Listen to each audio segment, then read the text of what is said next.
সুপ্রভাত বন্ধুরা, কেমন আছো তোমরা? নিশ্চয়ই ভালো আছো, আর আমরাও সবাই ভালো আছি। আর শুক্রবার সকালে দেখো, ছাদে তো আমি প্রতিদিনই আসি। এখানে এসে মানে নিচের মোটামুটি কাজকর্ম মানে সকালে বাসি ঘর আর কি ঝাঁট দিয়ে আর দরজায় প্রথম মুছে নিই। তো ওগুলো করার পরে ঠাকুরের কাছে চলে আসি, যেহেতু আমার ঠাকুর মানে উপরে আছে। তো দেখো একটা গোলাপ ফুটেছে, সেটাই তোমাদের সাথে শেয়ার করলাম। আর সকালবেলার একটু মানে ওয়েদারটা তখন এই 6:45 6:30 6:45 এরকম আর কি, 6:30টার সময় এসেছি এখানে ঠাকুরের কাছে মুছে একটু ঠাকুরকে মানে ধূপ দিলাম।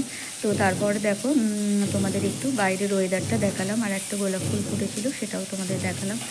আর দেখো আমাদের এখন টিফিন করা হয়ে গেছে। আমরা হচ্ছে সকালবেলা মুড়ি চানাচুর আর সঙ্গে স্যালাড মানে বা মানে কি গাজর বিট টমেটো এই সমস্ত কিছু দিয়ে, শশা সমস্ত কিছু দিয়ে, শীতকালে তো সমস্ত জিনিস পাওয়া যায়, সেই সমস্ত দিয়ে চানাচুর ঝুলি ভাজা দিয়ে মানে মুড়ি খেয়ে নিয়েছি। আর এদিকে বাবু তো মানে রুটি তরকারি ছাড়া খায় না, তো ওকে ডিম কড়াই দিয়ে আলু আর গাজর সমস্ত সবজি দিয়ে আর কি, পেঁপে শিম সমস্ত সবজি দিয়ে একটা তরকারি করে দিয়েছিলাম, আর সেটা দিয়ে ও রুটি খেয়েছে। আর দেখো আমি এখন সকাল সকাল রান্না করতে চলে এসেছি। আর আজকে বাঁধাকপি শিম গাজর দিয়ে আলু দিয়ে টমেটো দিয়ে একটা, আর অবশ্যই বড়ি দেবো তো দিয়ে জ্যান্ত মাছের ঝোল। আর জ্যান্ত মাছ বলতে জানোই তো, জ্যান্ত মাছ কিনে ফ্রিজে রাখা থাকে। তোমার দাদাভাই সবসময় বাড়ি থাকে না, তো তখন আমাদের কিনতে অসুবিধা হয়, সেই জন্য আমার ফ্রিজেই মাছ রাখা থাকে।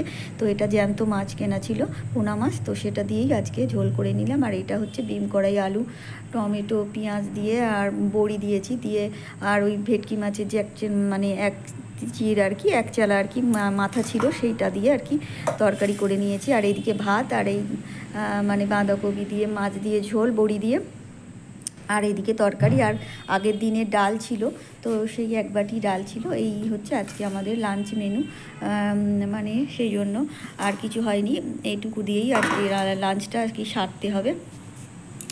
তো দেখো আমার মানে হচ্ছে এক বস্তা হচ্ছে, এটা হচ্ছে মুড়ির বস্তা কিন্তু, আর আমরা বেশি মুড়িটাই খাই, বাবু খায় না কিন্তু আমরা মুড়ি খাই। আর ওর জন্য এই দেখো গম ভাঙানো আটা, আর রুটি অবশ্য আমরা রাত্রে খাই, কখনো কখনো আমি খাই না কিন্তু তোমার দাদাভাই খায়। তো আটাটা গরম আছে বলে চুবড়ি চাপা দিয়ে দিলাম। আর এসেছে একটা ডিম, তো ডিমটা এখন গুছিয়ে ফ্রিজের মধ্যে রেখে দেবো, এভাবে তো রাখা যায় না, তাই একটা মানে কন্টেনারে করে আর কি নিয়ে রেখে দেবো। তো সেই জন্য ডিমটা আর কি গুছিয়ে নিচ্ছি। 30টা ডিম আছে, তো দুটো ডিম দেখলাম মানে একটু মানে হাত লেগে যায় না অনেক সময় ট্রেতে যখন ভরে দোকান থেকে, তো একটু হাত লেগে মানে ফেটে পুরো বের হয়ে যায়নি কিন্তু মানে একটু ফাটা মতো, ওগুলো আলাদা করে রাখবো, তো ওগুলো বাইরে থাকবে। আর এগুলো বাকিগুলো সাজিয়ে নিচ্ছি, রেখে দেবো। আর পুরনো ডিমের মধ্যে একটা আছে, আর ওই ডিমের সাথে ওগুলো রেখে দেবো। আর এই ডিমগুলো পুরো সাজিয়ে রেখে দিচ্ছি, এগুলো আর কি অনেক দিন ধরে থাকলে অসুবিধা হবে না, যখন সুবিধা মতো খেয়ে নিতে পারবো। আর শীতকালে তো ডিমটা মানে বেশি খেলেও অসুবিধা হয় না, রাত্রের দিকে ডিমের তরকারি রুটি খেলেও বেশ ভালো লাগে। তো সকাল দিকে বেশি ডিম আমাদের খাওয়া হয় না, যেহেতু বৃহস্পতি মঙ্গল আর শনি 3 দিন নিরামিষ খাওয়া হয়। তো শনিবার একদম রুটির মধ্যে দিয়ে যাই আমরা, মানে কি ভাত খাই না, তো সেই কারণে আর কি নিরামিষের দিনে আর ডিমটাও তো খাওয়া যায় না।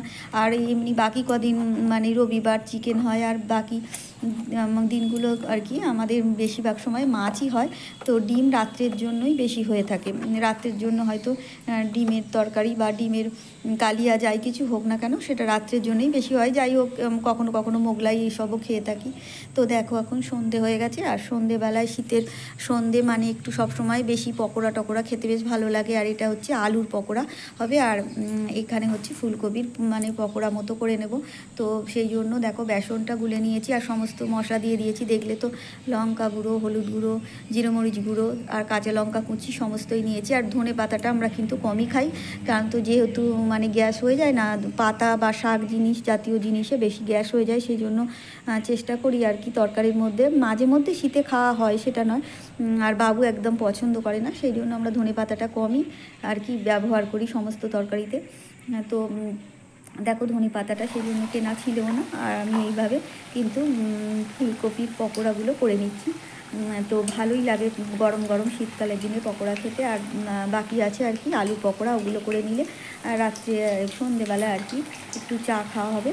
তো সন্ধে পর্যন্ত এভাবেই মানে ভালোভাবেই চলছে। এবার রাত্রিবেলা কি হয় সেটা পরের কথা, মানে রুটি হবে আর তরকারি হবে। তো সন্ধ্যেবেলা এভাবে মানে মুড়ির সাথে একটু পকোড়া থাকলে বা পাঁপড় ভাজা থাকলে বেশ ভালো লাগে শীতকালের দিনে। আর তার সাথে তো চা বা কফি থাকতেই হবে। তো চলো এভাবেই আজকে সন্ধ্যেটা কাটিয়ে নিলাম। তো আমার সমস্ত প্রিয় দর্শক বন্ধুদের জানাই অসংখ্য ধন্যবাদ। আর নতুন বন্ধু যারা আমার পাশে থাকতে চাইছে তারা অবশ্যই লাইক কমেন্ট শেয়ার করে সাবস্ক্রাইব করে পাশে থেকো। আর পুরনো বন্ধুরা লাইক কমেন্ট শেয়ার করে পাশে থেকো। এভাবে তোমাদের সহযোগিতা আমি একটু করে এগিয়ে যেতে পারবো। তো আগামী দিন আরও একটা নতুন ভিডিও নিয়ে তোমাদের কাছে চলে আসবো। আর এই দেখো এগুলো হচ্ছে আলু মানে পকোড়া বলো আর বড়া বলো যাই বলো না কেন, তো এর সাথে লঙ্কা কুচিয়ে দেওয়া ছিল। এগুলো কিন্তু খারাপ লাগে না। আর এটা আমি নুনের মধ্যে ভিজিয়ে রেখেছিলাম, তাই জন্য নুন আর কি দিয়ে রেখেছিলাম, তো অনেকটা সফট হয়ে গিয়েছিলো। তো এখন ওগুলো ভেজে নিচ্ছি। তো আগামী দিন আমি আরও একটা নতুন ভিডিও নিয়ে তোমাদের কাছে চলে আসবো। আর তার সাথে কিন্তু আমি চাটাও করে নিয়েছি। তো আগামী দিন আরও একটা নতুন ভিডিও নিয়ে চলে আসবো। ততক্ষণের জন্য তোমরা ভালো থেকো, সুস্থ থেকো, আনন্দে থেকো। টাটা। আর একটা কথা, তোমরা যারাই আমার চ্যানেলে আসতে চাইছো বা আমার পাশে থাকতে চাইছো তারা অবশ্যই একটা ভিডিও দেখে কমেন্ট করে আমার পরিবারে এসো, তাহলে কিন্তু আমার বুঝতে সুবিধা হয়। তা না হলে কিন্তু আমি বুঝতে পারি না কে আমার পরিবারে আসছো আর কে আসছো না। তো আগামী দিন এভাবেই এসে থেকো আমার পরিবারে, আমিও তোমাদের পাশে অবশ্যই থাকবো। টাটা।